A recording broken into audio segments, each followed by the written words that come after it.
তো আমরা আরেকটি গান শুনবো, তার আগে আমি আহ্বান জানাবো বিশেষ করে আমাদের এই মন্দির কমিটির যিনি স্থায়ী কমিটিতে যিনি সভাপতির দায়িত্বে রয়েছেন নিত্যরঞ্জন ঘোষ, তাকে আহ্বান জানাবো আজকে এই অনুষ্ঠানে উদ্দেশ্যে যারা আগত তাদের উদ্দেশ্যে কিছু কথা বলার জন্য আমি আহ্বান জানাবো, মঞ্চে আসবে।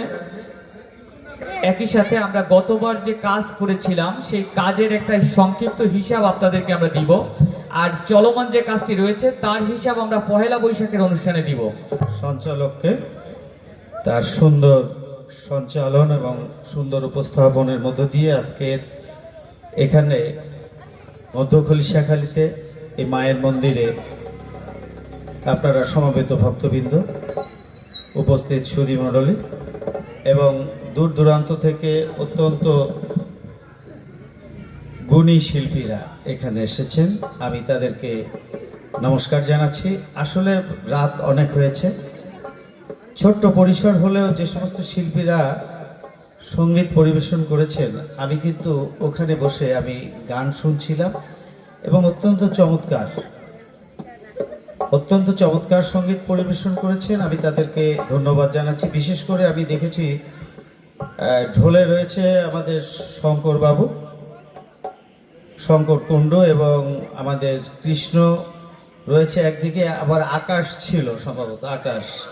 এত সুন্দর মিউজিক্যাল যে প্রোগ্রামটা আমি দেখেছি, মিউজিকের যে সুন্দর যে সঙ্গত, আসলে অ্যাস্ট্রোনিস্ট হয়েছি যে যদিও আমাদের দর্শক শ্রোতা একটু কম হয়েছে। যা হোক, আমি বেশি কথা বলবো না, অনেক রাত হয়েছে, আপনারা প্রসাদ দিবেন এবং শিল্পীরাও যাবে। তো একটা কথা বলতে চাচ্ছি, আজকে যে আমরা সুন্দর একটি মন্দির এই মধ্য খলিশাখালীতে নির্মাণ হতে চলেছে, এখানে একটি তাল পাতার ঘর ছিল।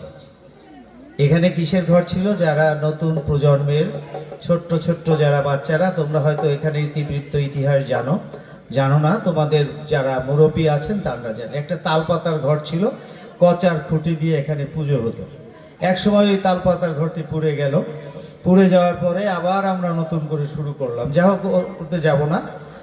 যেমন এই যে পাশে যে মন্দিরটি রয়েছে রাধাকৃষ্ণ মন্দির, দেখবা ওই যখন ভাঙা হবে, এই যে উজ্জ্বলরা কাজ করতেছে, সুন্দর কাজ করতেছে এবং অনেক বাজেট, অনেক বরাদ্দ।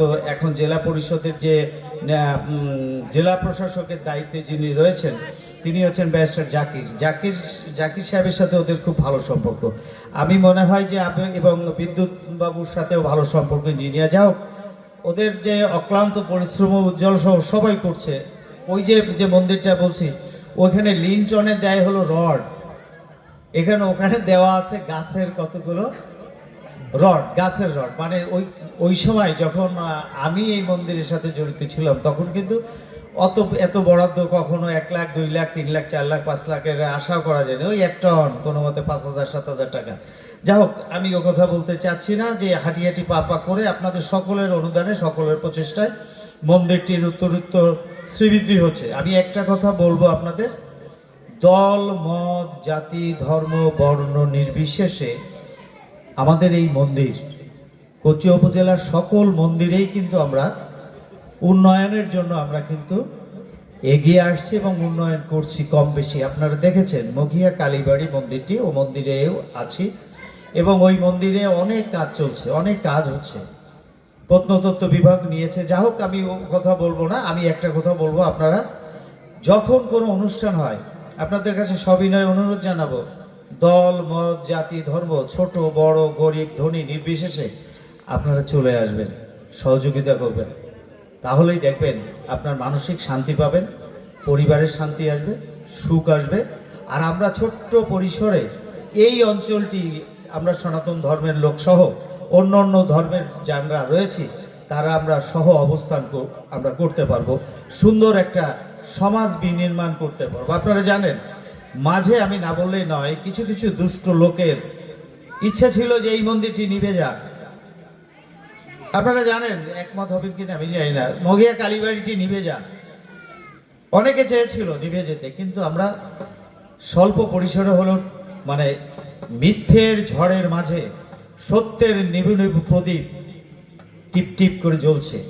এই প্রদীপকে জ্বালিয়ে রাখা এবং সহযোগিতা করা, সেটা হচ্ছে আপনাদের। তাই আপনাদের সকলের উত্তরোত্তর সুখ এবং সমৃদ্ধি কামনা করে আজকের এই অনুষ্ঠানের আয়োজকদের আমি আন্তরিক ধন্যবাদ জানাচ্ছি, এবং যারা গুণী শিল্পী রয়েছেন এখানে সত্যিকার অর্থে চিতলমারি থেকে যে সমস্ত শিল্পী এসেছেন, এবং আমাদের এই দাদা যে নকুল বিশ্বাসের সঙ্গীত পরিবেশন করেছিল, আর একটা মেয়ে ছিল সেতু চলে সবাই ভালো গেয়েছে, তাই আপনাদের আর বেশি কথা বলবো না। বিদ্যুৎ চলে গেছে, ধৈর্যচ্যুতি না ঘটিয়ে আপনারা সবাই সুশৃঙ্খলভাবে প্রসাদ গ্রহণ করবেন এবং সবাই এই মন্দিরের উন্নয়ন করবে, সহযোগিতা করবে।